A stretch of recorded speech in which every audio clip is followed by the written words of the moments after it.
Hello everyone, আমি পৌশালী চলে এলাম আরও একটা নতুন ভিডিও নিয়ে। এখন এই ভিডিওতে আমরা দেবদার এই বছরে ক্রিসমাসে রিলিজ হবে যে সিনেমাটা প্রজাপতি 2 নিয়ে কথা বলবো, এবং একটা ধারণা বলবো না, একটা কনফিউশন আমাদের অনেকের মধ্যেই ছিল যে প্রজাপতি 2 ইজ ইকুয়াল টু প্রতীক্ষা, নাকি প্রতীক্ষা একটা আলাদা সিনেমা, প্রজাপতি 2 একটা আলাদা সিনেমা। মনে হচ্ছে প্রজাপতি 2 সিনেমাটাই কিন্তু প্রতীক্ষা, মানে প্রথমে প্রতীক্ষা টাইটেলটা দেওয়া হয়েছিল, তারপরে সেটাকে অফিসিয়ালি অ্যানাউন্সমেন্ট করা হলো প্রজাপতি 2। কেননা একটা ফ্র্যাঞ্চাইজ আছে, মানে ফ্র্যাঞ্চাইজ ভ্যালু হবে। প্রজাপতি তো প্রচণ্ড ভালো ওয়ার্ক করেছিল, আর কাস্টিংয়ের দিক থেকে দেখো মিঠুন বাবু আছেন, দেবদা আছেন, এবং তার সঙ্গে সঙ্গে পরাণ বন্দ্যোপাধ্যায় যুক্ত হবেন এরকমটা জানতে পারা গেছে। এই ব্যাপারটা জানলাম কোথা থেকে? তোমরা খুব ভালোভাবেই জানো যে সরস্বতী পুজোর দিন বেঙ্গল টকিজ, মানে অতনু রায়চৌধুরীর প্রোডাকশন হাউস বেঙ্গল টকিজের তরফ থেকে দেবদার সঙ্গে অতনুবাবুর একটি ছবি, তারপরে তনুশ্রীদির সঙ্গে একটি ছবি, এই ছবিগুলোও কিন্তু সোশ্যাল মিডিয়ায় এসেছিল বেঙ্গল টকিজের তরফ থেকে। তো দেবিয়ান্স ভাইয়েরা এত অ্যাক্টিভ এবং এত খুঁটিয়ে দেখে এই ব্যাপারগুলো, দেবিয়ান্স ভাইয়েরা পাঠালো। তোমরা খুব লক্ষ্য করলে দেখো, এই যে ছবিটা যে দেখতে পাওয়া যাচ্ছে, একদম দেখবে মেঝের মানে যেখানে পুজোটা হচ্ছিল তার ঠিক পাশে এই ছবিটা ছিল। এখানে লেখা আছে দেখো, প্রজাপতি 2 এবার প্রতীক্ষা। তার মানে এখান থেকেই ব্যাপারটা ক্লিয়ার যে প্রজাপতি 2 ইজ ইকুয়াল টু প্রতীক্ষা। এখন কথাটা হচ্ছে, তাহলে আমরা যে কিছুদিন আগে শুনতে পাচ্ছিলাম যে নায়িকা হিসেবে তাসনিয়া ফারিন, বাংলাদেশের তাসনিয়া ফারিন তিনি কাজ করবেন, তারপরে তাসনিয়া ফারিন নিজেই বলেন যে ভিসা জটিলতার কারণ তোমরা খুব ভালোভাবেই জানো যে সেই সময় দুম করে বাংলাদেশ থেকে ইন্ডিয়া আসা যাচ্ছিল না, ভিসা পাওয়ার একটা প্রবলেম ছিল, এখনও আছে কিনা একই রকম আমি জানি না।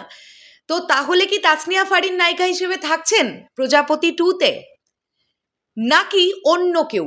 আমি দেখলাম অনেকে এটা কন্টেন্ট তৈরি করেছো, যেহেতু তনুশ্রীদিকে দেখতে পাওয়া গেছে, তনুশ্রীদি প্রজাপতি 2 এর নায়িকা হচ্ছেন। আমার কিন্তু মনে হয় না তনুশ্রীদি নায়িকা হবেন, এটা আমার মনে হয়। আমি ভুল হতে পারি। দেবদার বিপরীতে তনুশ্রীদিকে দেখা যাবে, এরকমটা হওয়ার সম্ভাবনা কতটা আছে তোমরাই জানিও। আমার মনে হয় খুব একটা নেই। নায়িকা অন্য একজনকে কেউ, তনুশ্রীদি একটা স্ট্রং ক্যারেক্টার প্লে করবেন এই ছবিতে, তনুশ্রীদি তো আছেন, এটা অবশ্যই। সো এই ছবিটা নিয়েও কিন্তু ডেফিনেটলি তোমরা লিখে রেখো, এটা এখন থেকে লিখে রাখতে পারো, অভিজিৎ সেন এখনো পর্যন্ত তিনি ফ্লপ যাননি। মানে তিনি যতবার ছবি এনেছেন, দর্শক সেই ছবি নিজের করে নিয়েছে, এবং আমরা আশা রাখবো যে প্রজাপতি 2ও ভীষণ ভালো ব্যবসা করবে। দেবদার যেমন খাদানের মতন ছবি করার খুব দরকার ছিল, দেবদার যেমন রঘু ডাকাতের মতন একটা প্রজেক্ট করার দরকার, দেবদার যেমন বাঘা যতীন করা দরকার, টেক্কা করা দরকার, ঠিক তেমনই দেবদার প্রজাপতির মতন একটা সিনেমাও করা দরকার, দেবদার টনিকের মতন একটা সিনেমাও করা দরকার, দেবদার সাজবাতির মতন একটা সিনেমাও করার দরকার। দেবদা যে কতটা ভার্সেটাইল অ্যাক্টর সেটা প্রত্যেকবার নিজেকে নিজে প্রমাণ দিচ্ছেন। প্রধানে একদম একটা অন্য রকমের আমরা দেখলাম, একজন পুলিশের চরিত্রে আমরা দেখতে পেলাম দেবদাকে। সো এই ব্যাপারটাই তো দরকার, তাই না? আমার মনে হয় যে এমনি ক্রিসমাস দেবদার জন্য প্রচণ্ড লাকি। লাস্ট কিছু 2-1 বছর আমরা বলছিলাম যে ক্রিসমাস মানেই দেবদার ফ্যামিলি ওরিয়েন্টেড ফিল্মগুলো আসছে, সেগুলো চলছে, তাহলে মেনস্ট্রিম মাসালা ছবিটা কীরকম হবে, দেবদা কেন ব্যাক করছেন না? দেবদা বুঝিয়ে দিয়েছেন 2024-এ ক্রিসমাসের উইন্ডোতে মেনস্ট্রিম মাসালা ছবি এনে কীরকম ব্যবসা দিতে হয়, খাদান সেটা বুঝিয়ে দিয়েছে।